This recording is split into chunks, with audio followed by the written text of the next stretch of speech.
একদম দোকানের মতো হয়েছে আর খেতেও কিন্তু খুব সুন্দর হয়েছে।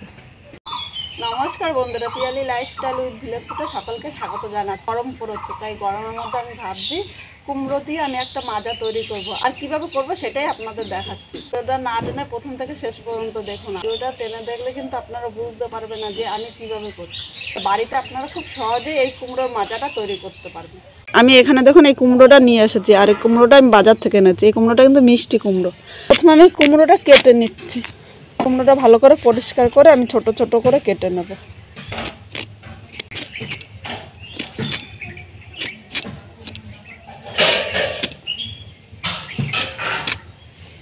এরকম করে আমি ছোট ছোট করে কুমড়োগুলি কেটে নিচ্ছি। এখানে আমি কুমড়োগুলো এরকম ছোট ছোট করে কেটে নিয়েছি, আর আপনারা ইচ্ছে করলে এর থেকেও আরও ছোট করে কেটে নিতে পারেন। ধুয়ে নিচ্ছি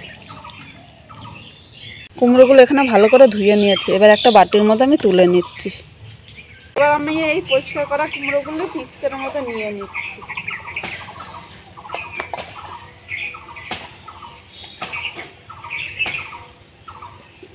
এটা এবার আমি মিক্স করে নিয়ে আসছি। এখানে মিক্সচারে আমি মিক্স করে নিয়েছি, আর এরকম পুরো মিহি করে মিক্স করবেন। আর এখানে এরকম একটা পাত্র নিয়েছি, এই কুমড়োটা ছেঁকে নেওয়ার জন্য এরকম একটা ছাঁকনি নিয়েছি।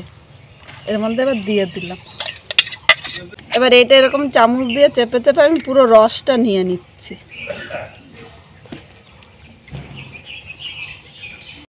না, আমি ছেঁকতেছিলাম, আমার সাথে ও চলে এসেছে। দেখুন মাজা খাবে দেখে কত আনন্দ ওর। কিরে, মাজা খেতে ভালো লাগে? চামচ দিয়ে চেপে চেপে কুমড়োর থেকে আমি সব রস নিয়ে নিয়েছি, আর কুমড়োর এই ছাবাগুলো আমি এক সাইডে রেখে দিচ্ছি। দেখুন রসটা এতটা হয়েছে। এবার আমি এটা নিয়ে রান্নাঘরে যাচ্ছি। এখানে একটা কড়াই বসিয়ে দিয়েছি। কড়াইয়ের মধ্যে এবার কুমড়োর যে লিকুইডটা নিয়েছিলাম এটা দিয়ে দিলাম। আমি জাল দিয়ে ভালো করে ফুটিয়ে নেব। আর ভালো করে না ফুটালে কিন্তু কুমড়োর একটা কাঁচা গন্ধ বেরোবে, তখন খেতে ভালো লাগবে না। আমি এবার 10 মিনিট ভালো করে ফুটিয়ে নিচ্ছি। বন্ধুরা, এখানে আমি 10 মিনিট ফুটিয়ে নিয়েছি কুমড়োটা। আর এইভাবে ফুটিয়ে নিলে কুমড়ো থেকে তাহলে আর কাঁচা গন্ধ বেরোবে না। এবার আমি এখানে 1 বাটি চিনি নিয়েছি, 200 গ্রামের মতো। চিনিটা দিয়ে দিলাম।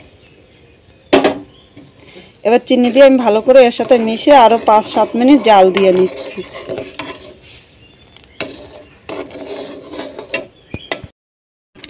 এখানে চিনি দেওয়ার পরে 7 মিনিট আমি জাল দিয়ে নিয়েছি। আর দেখুন বন্ধুরা, এখান থেকে কিন্তু কালারটা চেঞ্জ হয়ে গিয়েছে অনেকটা।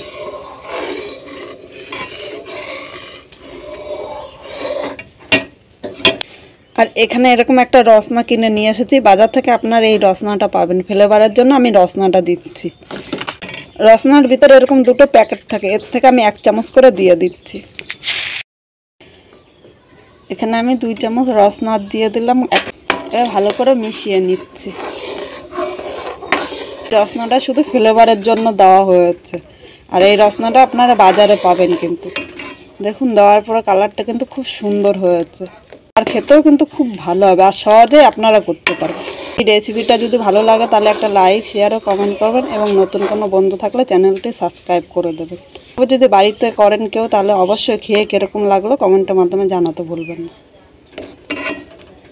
এবার এটা হয়ে গিয়েছে, আমি নামিয়ে নিচ্ছি। মাজাটা আমি নামিয়ে ঠান্ডা করে নিয়েছি। এবার একটা পাত্রের মধ্যে আমি তুলে নিচ্ছি।